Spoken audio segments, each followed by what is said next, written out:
Hello friends and welcome back to my channel. My name is Caitlin from Florals.com and today I am back with the Falling Back to Basics series. Now this is the last episode in the series, so if you guys still need to catch up, I highly recommend checking out the playlist linked down below that has all the videos that we've done so far for the Falling Back to Basics series. And the month's almost over, so this is the last layout I'll be making this month, which is kind of crazy. November flew by.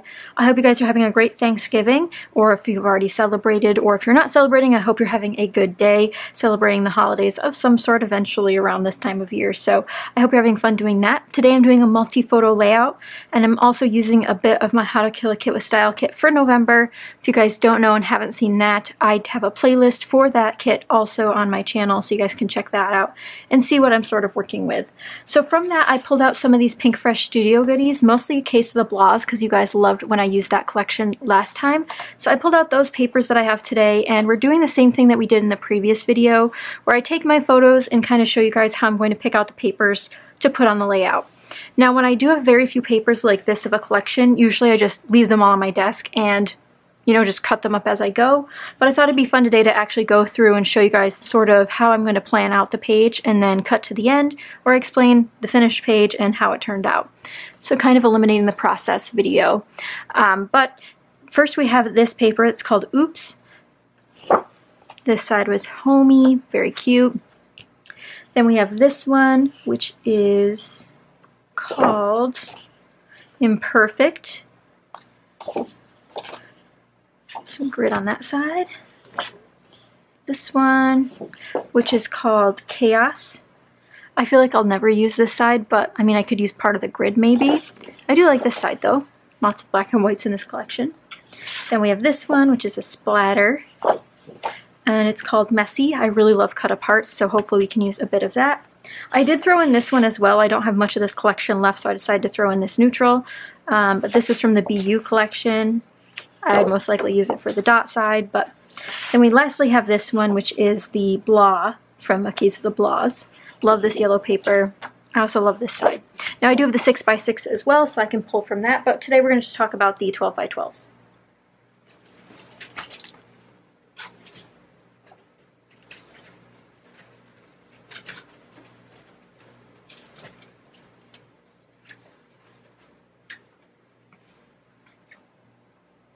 I do also have this one scrapped from the last time I used the Case of the Blahs collection, and this is the Meh paper.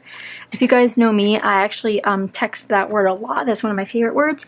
And again, I do have the 6x6 here with lots of papers left in it that I can pull from for photo layering and stuff. But for the generics of this layout, we're going to pick out a background paper and then the main 12x12 papers I want to use for layers and whatnot. Originally I thought I was going to pull out a sketch for these, but I find it very hard to work with sketches because I print 4x6 photos, and a lot of sketches for 3 4x6 photos are often double pages.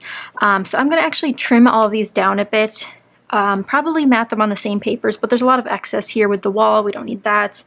And what's happening in these pictures is my brother's grilling on the grill, and then my boyfriend and niece are playing lacrosse, catch, sports. So they were playing that, and this was the anniversary of my mother's birthday, so we got together on that day and had a nice meal all together, even though now she's gone. So I thought these would be fun to scrapbook, how we're still having good times and good memories. And so let's look at the papers we have. Since these pictures are pretty much exactly the same, I'm just going to pull one out and start comparing it to the other pages here.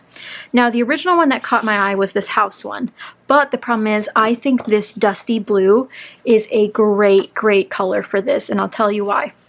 So there's actually a lot of colors going on in this photo, and I'm sure it might be hard to pick up on camera with a little bit of glare and that stuff. But we have an orangey red shirt, we have the brown bricks, we have the blue sky, we have the brown trees, we have a gray concrete, gray wall, gray car, bright blue shoes, yellow lacrosse net, well, netting on her stick, orange on her shirt, we have a red bench, lots of stuff going on. And I feel like this gray blue color, dusty blue as I called it, probably not the accurate term for this color, really helps pull in these grays and like drown them out so every other color can pop. It really depends when you're working on your photo if you need the whole photo to pop like we did in the last one. I was the subject in those photos, so you can check out that video where I explain this process for that one. But I think this one works because we also have this orangey color in these brown tones here. Even if I cut this one off, which I most likely will, we still have this brown-orange color here in the rock work. And again, the orange accents on the shirts. So I think I will pull this one out. I'm not sure if it would be a background or just a layer piece, but I'm going to set this one aside. Now what I'm going to do is, I think I'm going to flip all of these over and check the, I guess I'd call them the B-sides. I'm not sure which one's which from here. And if I were to use this scrap, it would be this side. So I'm going to put it over there just so it's out of the way. And we can work with just the 12 by 12s. So we can immediately eliminate this one. There's just a lot going on here. This seems like cut aparts to me more than anything. And while the light brown does work really well with the stonework and the concrete, and the orange is a nice pop because we have that within the photos, I think it's just too many pops of that orangey color to let the photo shine as well. This just seems like it's another piece of this and it doesn't really shine as much, in my opinion. So this one I definitely try to use this side if I was going to use any. However, I don't know if this really goes well. We have a lot of texture as is in this photo. The stonework's not geometric as much as this is. We have these cinder blocks for the wall that don't match this very much. We have cracks in the pavement that, again, it's not as geometric as this is, so they're kind of competing. We also have the sort of diagonal lines because this is not, this one's a little bit better. These are more so horizontal lines of the siding on the house. There's a lot going on. So I don't think I'll ever use that one except maybe for a layer. So I'm going to set that one aside because it's not definitely going to be one of the main papers. This one, I mentioned earlier, I could definitely use the grid. I could use maybe a border strip up here, maybe this piece down here, but I'm not drawn to this paper in full. Then we have the back. I think it's a little bit too bold. It's a very large pattern, so I wouldn't want to use it as a layer where I have the 6x6 paper pad where I can have a smaller scaled down version of this to use on the layout if I wanted. And again, this is a high contrast background or paper, and this is a very, although there is high contrast in it, it's a lot of different colors, so it's not as stark in contrast as the black and white. So I would opt out of using that one. Now this one, which is a much smaller pattern, could definitely work as a layering piece or as a background. What I really like about this is it's got this playfulness to it because of the splatters that I think really, really works for these types of photos that are like action shots or outdoorsy even, you know, mud, etc. could work really well for these. Now the background of this one is the cut apart, and I definitely could see myself using this. Now looking at these, I'm trying to see which one I might pick. I could pick this one. Authentic's really cute, and I like how it has the pop of orange. I wouldn't pick this green. If I was going for a pastel route on this layout, I definitely would, but I don't think I'm going to go for that. This one's cute too. I could cut this out as ephemera. Her thing is lacrosse, so it works really, really well.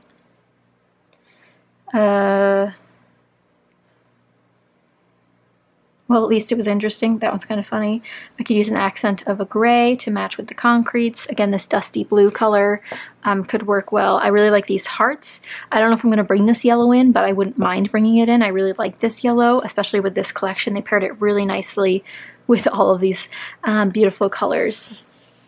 And then maybe this orange as well. Depending on what my title will be, yes, no, maybe so. Would be really cool, but I definitely want to pull out the splatter too, so we'll have to be selective with where we cut, so we might be able to use some of these as well. So I'm going to set that aside. And actually I'll bring this back now because I'm sure some of you might have this question. Both of these are indeed a dot of some sort. We'll ignore that one for now.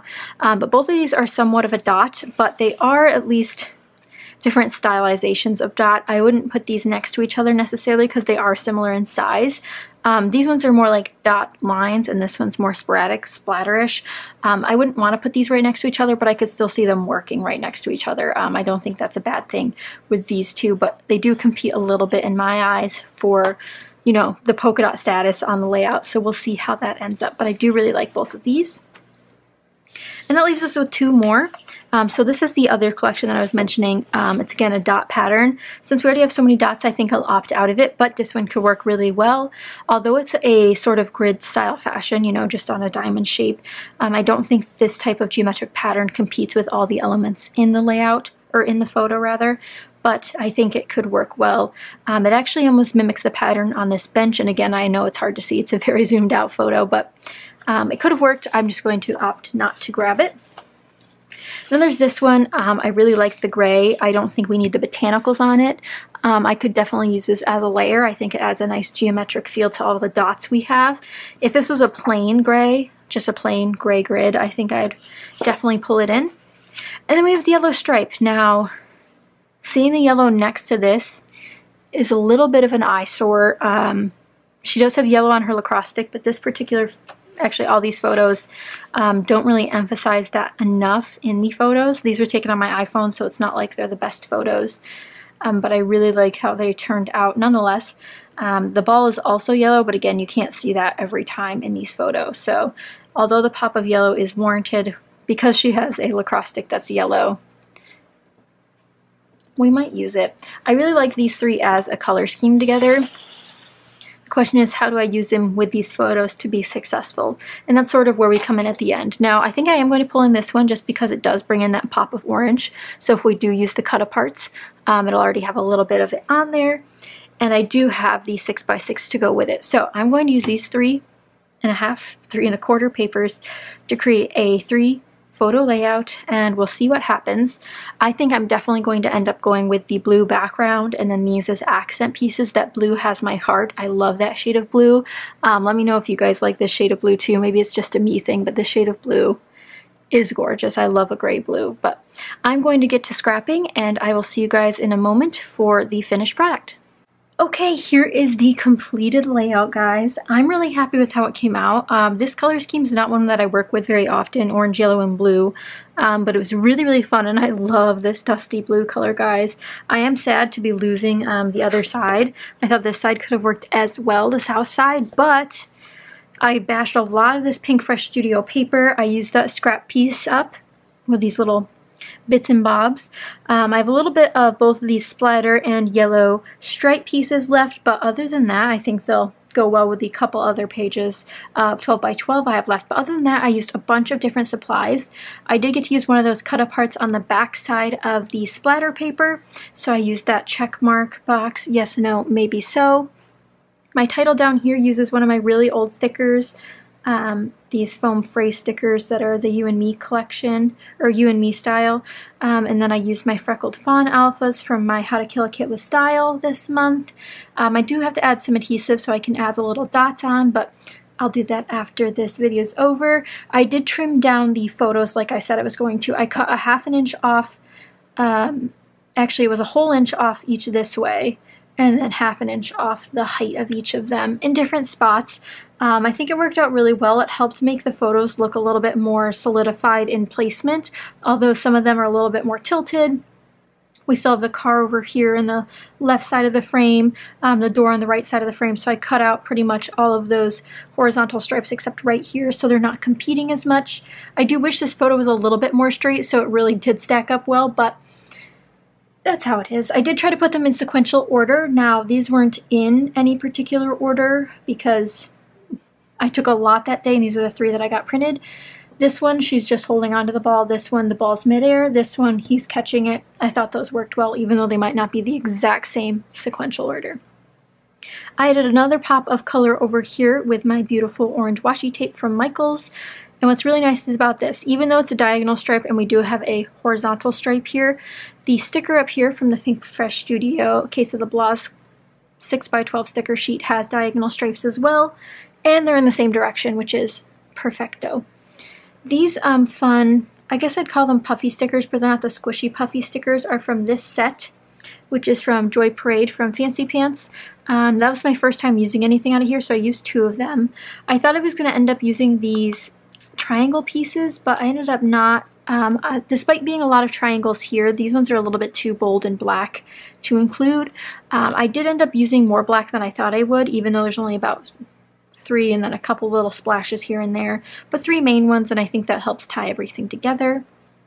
I added this little flare, which is actually from a dog flare set from Humble and Create, but who says a dog can't play all day, and humans can play all day, so I thought that was cute. So here's some close-ups. I really do like how it came out in mixing all these patterns. If you guys know me, I don't often work with this many 12x12s on one page. I often like to just stick to my 6x6, which I didn't end up using any of the 6x6 papers because I just used the matting from the other ones that I showed you earlier. This little strip here is a washi strip from the American Crafts Everyday sticker book. This is an arrow sticker from Simple Stories, Little Dude collection. This is a Jelly Bean Soup Puffy sticker. This is another sticker from that American Crafts sticker book. This little orange one's from Jelly Bean Soup. And then the play that I said was from Fancy Pants. And then there's the title. This little piece up here adds another splash of orange. It definitely didn't need anything up there, but I always love putting tabs on long pieces because it gives it a little bit more of an organic shape somewhere. And this is from Illustrated Faith. Now, you probably could tell in the close-ups, but I actually had torn these edges, which took a little bit more effort than I'm used to because I had such a small piece to work with. I couldn't, you know, go haphazardly and just re-tear. I didn't have that much paper to work with, so it was nice to have to, you know, use the ruler, try to guide it along, and I did get some natural ripping too, which I think gives it more of a fun look and more of that energy that you want for this type of photo.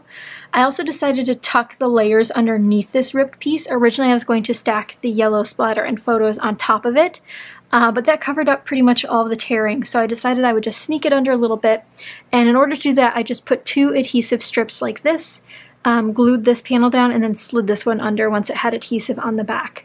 But you can see here I used the splatter, then the yellow horizontal stripe, then we had the blue, and then this one touches 2 different patterns. I call this sort of like a confetti pattern. It's almost like a polka dot, but it's, you know, multiple shapes, so I thought it looked fine next to this polka dot. And then it also touches the yellow and a little bit of the splatter, which again, I think they go coordinatingly, especially the splatter just leads into the confetti. The yellow at least has the same color scheme. They all end up working even though they're similar in patterns. So we sort of have like 3 polka dot patterns on this page, but I think it turned out really, really well nonetheless. But I hope you guys enjoyed watching me pick out the papers and then seeing a final layout come of it. I really enjoyed working on this one, and this one took me about 40 minutes. Once I saw that I had this scrap paper, I knew I wanted to rip it up and put it on the edges somewhere. And if you guys know me, I love stacking photos, so that was always a go-to for me. And you guys can watch my go-to design series if you haven't already to check out the different designs I go to make faster layouts. I know a lot of you were impressed with the last layout I shared that I said took me about 30-35 minutes, but I just got that one done. This one took a little bit longer with the embellishing because we have these odd colors I had to work with, and then I brought in a bunch of yellows that weren't an exact match, but they match with each other, so that's fine. In terms of finishing touches, I thought about adding enamel dots or something, but since we have a lot of polka dots, I didn't end up doing that. What I think I might do is use my Nuvo drops, which I haven't used yet. I have the Nuvo crystal drops in black because I want to add a little bit more texture like these pieces, you know, that glossy finish, and I think these give off a glossy finish. This is my first bottle, and I've been wanting to use it. It's been in my How to Kill a Kit with Style a couple times now, and I still haven't used it. So I think I'm going to use this. I do want to practice first though, and then, you know, let it dry for a while. And I have to film my November How to Kill a Kit with Style before I can do that as well, because I don't want to run out of time to let it dry and then also share it in that video. But that's the completed layout for today, guys. I hope you enjoyed the 3 photo layout. I know I normally do 2 or 4. Sometimes we do 3, but I really, really enjoyed how it came out. Thank you guys so, so much for watching this video, especially if you're watching it on Thanksgiving. I hope you guys have a great, great holiday. And if you haven't been over to my blog yet, I have a whole crafty sales post where I update it every single day pretty much for these Black Friday sales, so you guys can get the best deals and support local stores and online small shops. So check that out if you haven't already. The link will be down below. And thank you guys again for watching my Falling Back to Basics series. Stay tuned for a new series announcement coming for the end of the year and into the new year. But thank you guys so much for watching, and I'll see you guys next time. Bye!